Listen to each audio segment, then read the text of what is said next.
우리는 때때로 몸에 맞지 않는 음식을 먹고 살아가곤 합니다. 그런데 이런 습관이 지속된다면 우리 몸에는 어떤 변화가 일어날까요? 더 흥미로운 점은 같은 음식을 먹더라도 사람마다 반응이 다르다는 것인데요. 어떤 사람은 지방을 섭취하면서 오히려 살이 빠지고 또 어떤 사람은 밀가루를 먹어도 건강을 유지하면서 소화도 잘 돼요. 도대체 그 차이는 어디서 오는 걸까요? 오늘은 나에게 맞는 식습관을 찾고 이를 시스템화하는 방법과 이것이 내 삶에 얼마나 중요한 부분을 차지하는지에 대해서 이야기해 보려고 합니다. 이 과정이 어렵게 느껴질 수도 있지만 핵심 요소들을 제대로 이해하고 이를 삶 속에 적용하면 생각보다 쉬울 수도 있습니다. 이 영상을 통해 여러분들이 자신의 몸과 마음을 돌보는 식습관을 구축하는 데 도움이 되기를 바랍니다.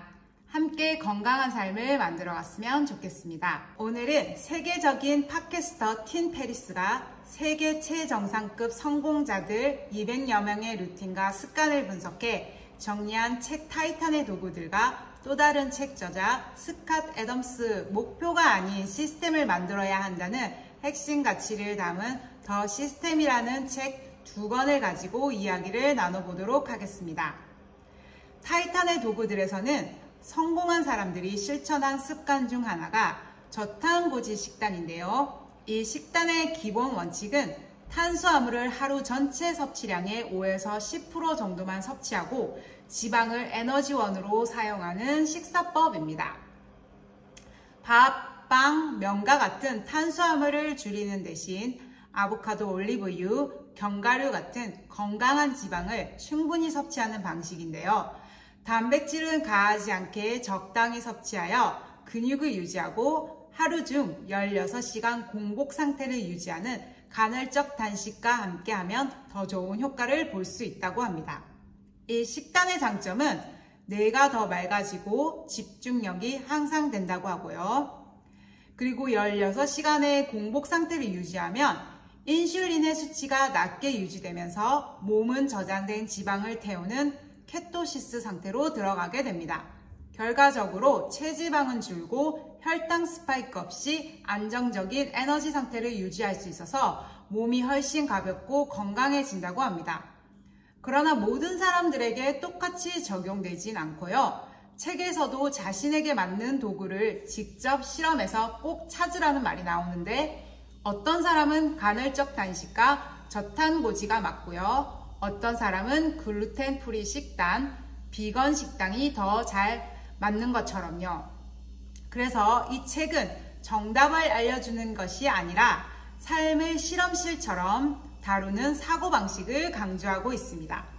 저탄고지는 많은 성공자들이 추천하는 도구 중 하나일 뿐이고 중요한 건 그 도구가 나에게 맞는지 실험해 보는 것이며 내 몸과 삶의 데이터에 민감해지는 것이 진짜 변화의 시작이라고 생각합니다.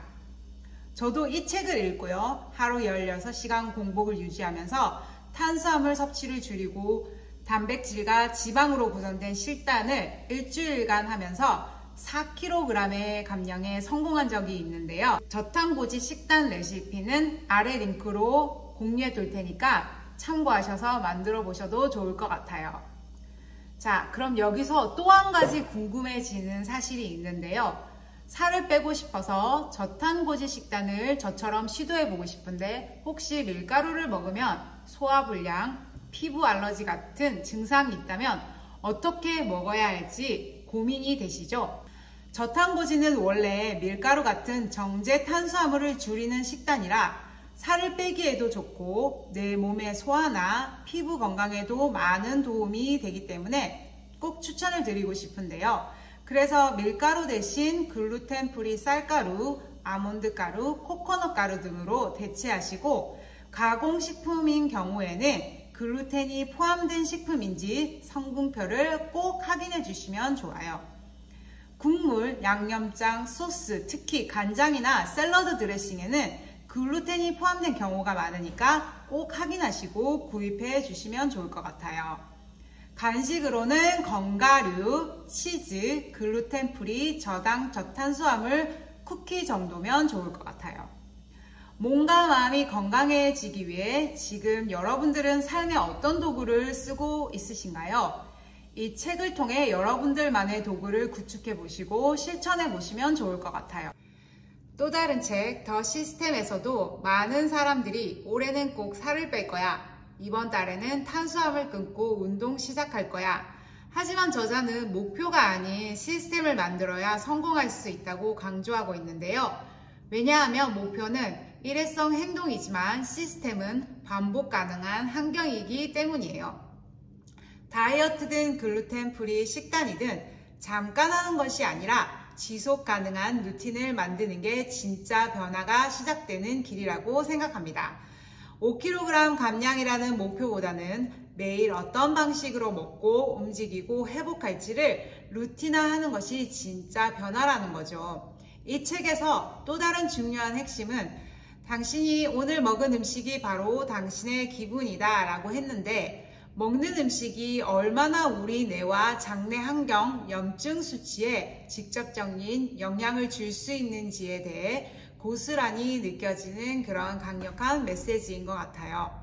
하루의 집중력, 감정 기복, 우울감, 무기력까지도 우리가 먹으려고 하는 음식에 의해서 결정된다는 사실을 말하는 거겠죠?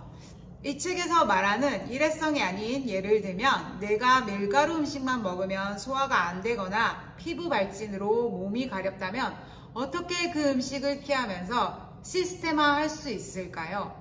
책에서 소개하는 방식을 설명드리면 첫째, 환경을 바꾼다.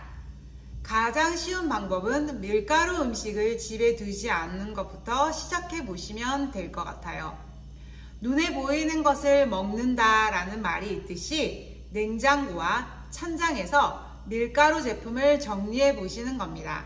대신 글루텐 프리 쌀빵, 아몬드 가루 등을 구입하시고 배가 고플 때는 대체 간식으로 견과류, 글루텐 프리 쿠키 등을 추천드립니다. 두 번째로는 패턴을 정하고 루틴화 시키기입니다. 매주 장보는 요일을 정해두고요. 미리 메뉴를 짜서 3일분을 준비해 둡니다. 외식을 할 경우에도 글루텐이 없는 한식 위주의 식단이나 쌀국수, 샐러드 등으로 먹는다라고 정해두시면 좋을 것 같아요. 식사 루틴 예시로는 아침은 삶은 달걀, 아보카도, 무설탕 요거트, 점심은 현미밥, 닭가슴살, 나물, 저녁은 글루텐 프리 빵, 야채 스프, 샐러드 이렇게 저탄수화물 고지방으로 짜서 드셔보시면 좋을 것 같습니다. 세 번째로는 실천을 돕는 도구화를 만드는 것입니다. 즉 습관 추적 시스템인데요. 식단 일기를 통해서 매일 내가 먹는 음식과 몸 상태를 기록합니다. 두 번째로는 충동적으로 먹는 것을 방지하기 위해서 내가 왜 먹는가를 늘 물어보고 감정 상태를 체크해 보시면 될 것 같아요. 그리고 루틴 체크리스트를 만들어서 아침 준비, 장보기, 운동 루틴이 완료되었을 시에는 꼭 체크를 해 주시면 될 것 같아요. 이런 시스템들을 3일 이상 성공하면 좋아하는 음식이나 평소에 사고 싶었던 물건들을 사서 스스로에게 꼭 보상을 해주는 것이 아주 중요합니다. 이처럼 목표는 작심삼일일 수 있지만 시스템은 매일 조금씩 변화할 수 있습니다. 글루텐 프리 식단이나 저탄고지 식단은 단순히 한 끼 선택이 아니라 내 주방, 내 기분, 내 일상 루틴이 된다면 이제 내 삶의 방식이 되는 것이죠. 결국 중요한 것은 자신에게 맞는 식습관을 찾고 이를 지속 가능한 시스템으로 구축하는 것인데요. 식습관은 단순한 선택이 아니라 하나의 라이프 스타일로 자리 잡게 한다면 건강한 삶을 살아가는 것이 더 쉬워질 수 있습니다. 오늘도 우리는 하루를 기분 좋게 하고 건강하게 만드는 음식을 선택할 의무가 있습니다. 마지막으로 한 번 더 이 책의 핵심 가치를 정리하자면요. 지속 가능한 건강한 삶은 단기적인 목표가 아닌 오랫동안 유지할 수 있는 생활 습관을 구축하는 것입니다. 두 번째는 개인의 최적화된 시스템인데요. 남들의 기준이 아닌 내 몸과 마음에 맞는 방식을 찾는 것입니다. 마지막으로는 일상의 작은 변화, 거창한 변화가 아니라 매일의 작은 선택이 쌓여서 더 큰 결과를 만들 수 있는 것입니다. 여러분도 이 두 권의 책을 통해 자신만의 도구를 장착하고 건강한 시스템을 구축하며 몸과 마음이 더욱 건강해지는 일상을 만들어 가길 바랍니다. 그럼 다음 영상에서 또 만나요. 감사합니다. 안녕.